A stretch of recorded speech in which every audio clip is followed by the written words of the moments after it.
Olá, boa tarde. Você acompanha agora notícias do Brasil e do mundo desta terça-feira. E eu começo essa edição com as manchetes dos principais jornais do país.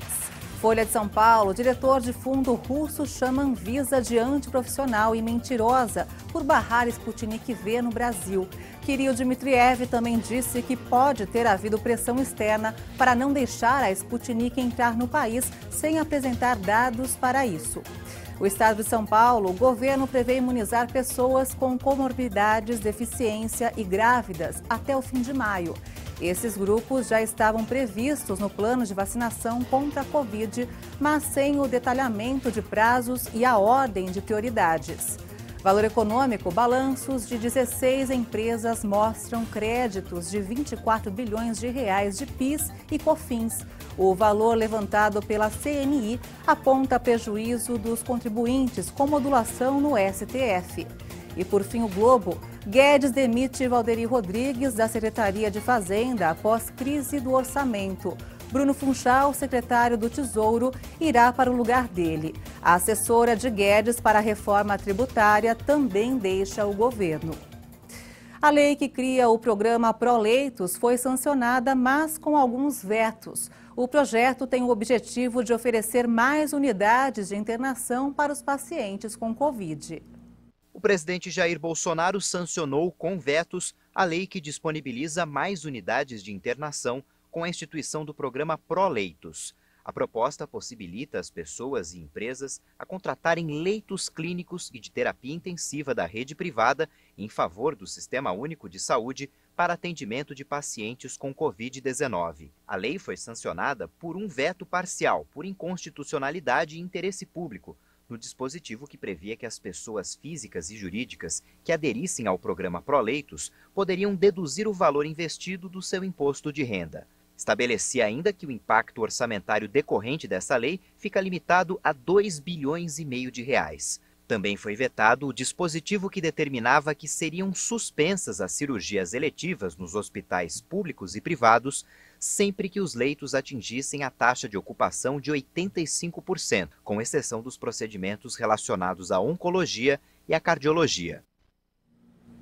E como vimos nas manchetes, a Rússia criticou a decisão da Anvisa de não autorizar a importação da Sputnik V, que foi pedida por 14 estados brasileiros. A agência alegou que faltam dados técnicos para verificar a segurança e a eficácia da vacina. O presidente da Anvisa, Antônio Barra Torres, afirmou que a agência não vai permitir que milhões de brasileiros sejam expostos a produtos sem a devida comprovação de qualidade, segurança e eficácia. Os 5 diretores da agência seguiram as recomendações da área técnica, que identificou incertezas em relação ao Sputnik V, que ainda não foi aprovada na Europa ou nos Estados Unidos. A vacina de vetor viral é usada em vários países além da Rússia, entre eles México, Argentina e Venezuela. Em fevereiro, a revista médica The Lancet relatou que o imunizante russo foi 91,6% eficaz, o que esclareceu muitas dúvidas sobre a confiabilidade do fármaco. Os técnicos da Anvisa afirmaram que a publicação na revista científica não tem os mesmos requisitos de aprovação em órgãos reguladores. Além da Coronavac e da AstraZeneca, já em aplicação no Brasil, foram autorizados os imunizantes da Johnson & Johnson e da Pfizer, que ainda não chegaram ao país. E a Rússia anunciou uma multa de mais de 12 milhões de dólares contra a Apple por abuso de posição dominante no mercado. A empresa americana afirmou que pretende recorrer da decisão. A Apple pode ter de pagar uma multa milionária na Rússia. A agência reguladora do setor do país anunciou nesta terça-feira uma multa de mais de 900 milhões de rublos ou 12 milhões e 100 mil dólares contra a gigante americana por abuso de posição dominante no mercado ao dar preferência a seus aplicativos para dispositivos eletrônicos. Em um comunicado, a Agência Federal Antimonopólio da Rússia afirmou ter detectado que a Apple abusou de sua posição dominante na distribuição de aplicativos móveis no sistema operacional iOS. A denúncia foi apresentada pela empresa de segurança virtual Kaspersky Lab. A Apple declarou à agência de notícias RIA Novosti que respeita o regulador russo, mas não concorda com a multa e pretende recorrer da decisão. As autoridades russas intensificam sua aposta na internet, junto a uma luta contra os gigantes estrangeiros da tecnologia de informação. Na semana passada, em particular, a agência abriu uma investigação contra a Google e sua plataforma de vídeos YouTube, também por abuso de posição dominante. No início do mês, entrou em vigor uma lei que exige que celulares, tablets e computadores vendidos na Rússia tenham programas e aplicativos nacionais pré-instalados. O fundador da Al-Qaeda e ator dos ataques de 11 de setembro nos Estados Unidos, Osama Bin Laden, foi morto há 10 anos. Mas, até hoje, sua figura assombra o Paquistão, que sofreu uma humilhação por ter servido de abrigo durante anos para o homem que era, na época, o mais procurado do mundo. Como quase todos os dias, crianças jogam cricket num terreno com grama queimada e escombros espalhados. Isso é o que resta do último covil do homem que foi por muito tempo o mais procurado do planeta. Foi ali, na cidade paquistanesa de Abbottabad, que Osama Bin Laden foi morto durante uma operação dos Navy SEALs, unidade de elite das Forças Especiais Americanas, em 1º de maio de 2011. O impacto global afetou a imagem internacional do Paquistão, expondo as contradições de um país que por muito tempo serviu de retaguarda para a Al-Qaeda e seus aliados do Talibã, e isso apesar de ser vítima do terrorismo. It was an embarrassment for the Pakistani state that Pakistan was a non-NATO ally.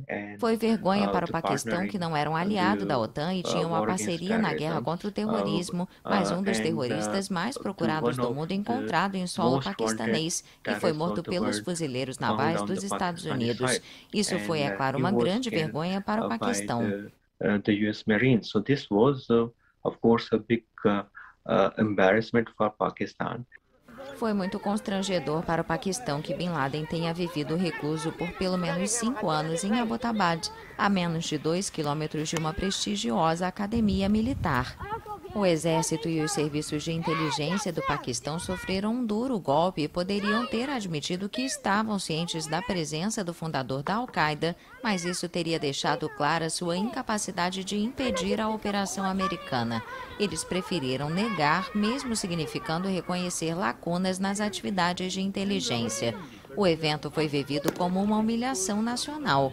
A operação reforçou a animosidade anti-americana entre uma população cansada do preço financeiro e humano da guerra ao terror e sua aliança com os Estados Unidos após os ataques de 2001. Bin Laden já não era tão popular quando foi morto, mas isso não impediu que o extremismo continuasse se espalhando pelo país.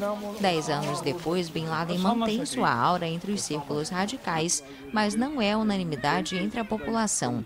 Há quem ainda veja o líder da Al-Qaeda como um combatente pela liberdade. Outros acreditam que ele matou inocentes e causou destruição em muitos países, violando os ensinamentos do Islã. E essa edição fica por aqui. Você acompanha outras informações durante a nossa programação. Obrigada pela sua companhia. Tchau.